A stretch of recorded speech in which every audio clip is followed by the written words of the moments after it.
तरफ भेजिए, अकाउंट माफ करेंगे। हाँ जी सर, आज अपना पहले जनता को परिचय दीजिए आप, और दूसरे आज आप शाहजहाँपुर में आपके आने का क्या मकसद है और किस उससे आए? देखिए, Anurag Dhanda, state senior vice president Aam Aadmi party. और आज हम लोग यहाँ पर इसलिए पहुँचे हैं क्योंकि बाढ़ में आपको पता है कि पूरे हरियाणा में जैसे 13 जिलों में त्रासदी आई और उसकी वजह से बहुत जान माल का नुकसान हुआ। तो यहाँ पर भी एक युवा की इस आपदा का शिकार होकर के मृत्यु हुई और उसके परिवार से उनका दुख दर्द जानने के लिए, उनसे मिलने के लिए आज हम लोग यहाँ पर पहुँचे हैं। और इसका प्रयोजन सिर्फ इतना है कि दुख की घड़ी में अपनों के साथ खड़ा होकर उनका दुख दर्द जान लें। तो कहते हैं कि दुख बांटने से कम हो जाता है। बेटे का जाने का दुख परिवार का कम तो नहीं हो सकता, और उसमें बस उसको बांटा जा सकता है, या सरकार से ये रिक्वेस्ट की जा सकती है कि परिवार को जो क्षति पहुंची है उस क्षति पूर्ति के लिए सरकार की तरफ से प्रयास हो, कुछ ऐसी मदद परिवार को रहे ताकि परिवार का दर्द कुछ कम हो सके।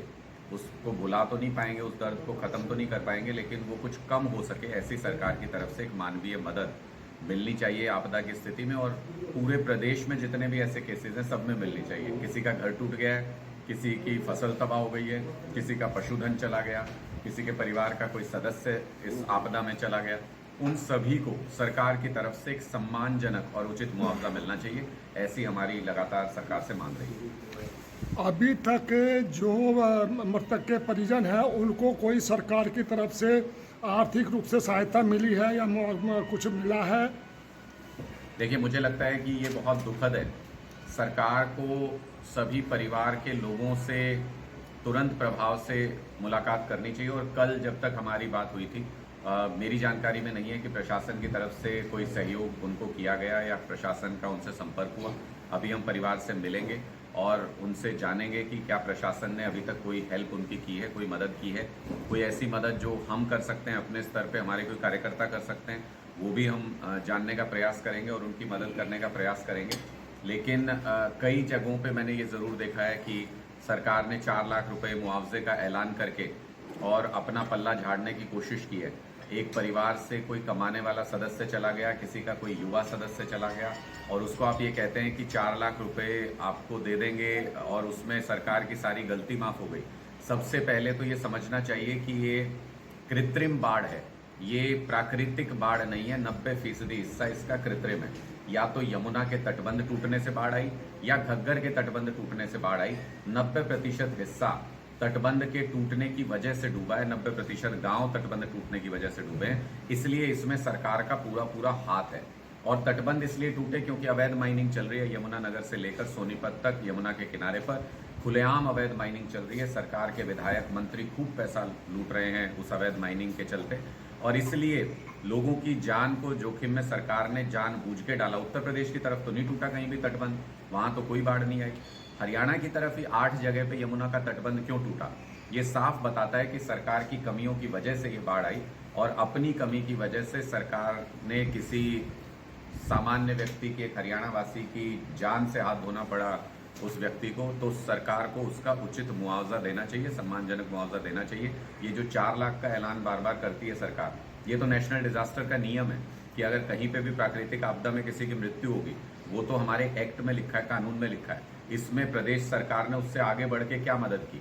जो प्रदेश सरकार की गलतियों का खामियाजा हरियाणा के लोगों को भुगतना पड़ रहा है, उसके एवज में सरकार ने क्या अपनी गलती के एवज में मुआवजा देने का ऐलान किया, या क्या अपनी गलती के एवज में अपनी गलती मानी, माफ़ी मांगी किसी तरीके की? ये सब बहुत दुर्भाग्यपूर्ण है कि आज हरियाणा को इस दौर से गुजरना पड़ रहा है। और ऐसी सरकार है जिसमें ना वो लोगों को संभालते हैं। हेलीकॉप्टर में मुख्यमंत्री घूम के ये कह देते हैं कि बाढ़ग्रस्त इलाके का मैंने दौरा कर लिया, बाढ़ आई है। ये तो 13 जिलों के लोगों से पूछ के देखिए, उनको पता है कि बाढ़ आई है।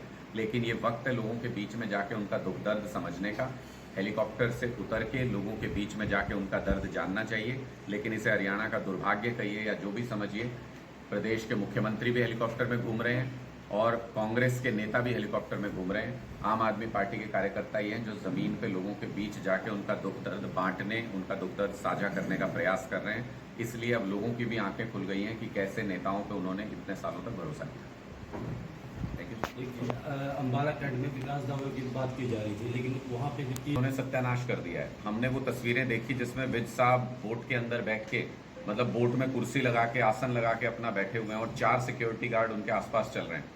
अब मुख्यमंत्री जी को तो घूमने के लिए हेलीकॉप्टर मिल जाता है सरकारी पैसे से, उप मुख्यमंत्री ट्रैक्टर पे घूम के आ जाते हैं, नीचे पाँव नहीं रखते, जैसे सोने की चप्पल पहन रखी उन्होंने।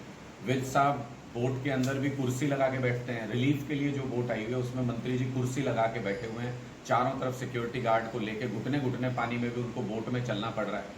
मुझे लगता है इन लोगों को तो सरकारी पैसे से ये सब ऐशो आराम, ये सब सुविधाएं मिल जाती है। आम लोगों को तो, मेरा अपना अनुभव है, मैं 13 के 13 डिस्ट्रिक्ट में, बाढ़ ग्रसित डिस्ट्रिक्ट्स में गया हूँ, गाँव के अंदर गया हूँ। 150-200 गाँव ऐसे हैं जो जिला मुख्यालय से पूरी तरह कट गए हैं। वो लोग सिर्फ एक मांग कर रहे हैं कि एक गांव में एक बोट दे दीजिए, हमको एक नाव दे दीजिए। जिस युग में हम चंद्रयान भेजने की बात करते हैं, चांद पे उतरने की बात करते हैं, उस युग में हरियाणा की सरकार एक गांव में एक नाव नहीं दे पा रही। ऐसी दुर्भाग्यपूर्ण स्थिति हरियाणा के अंदर है। और हमारे मंत्री, मुख्यमंत्री सारे, कोई बोट में घूम रहा है, कोई ट्रैक्टर पे घूम रहा है, कोई हेलीकॉप्टर में घूम रहा है। ये आम लोगों के साथ पूरी तरह से अत्याचार और दुर्व्यवहार है सरकार का, जो इस बाढ़ की आपदा में सबके सामने आ गया।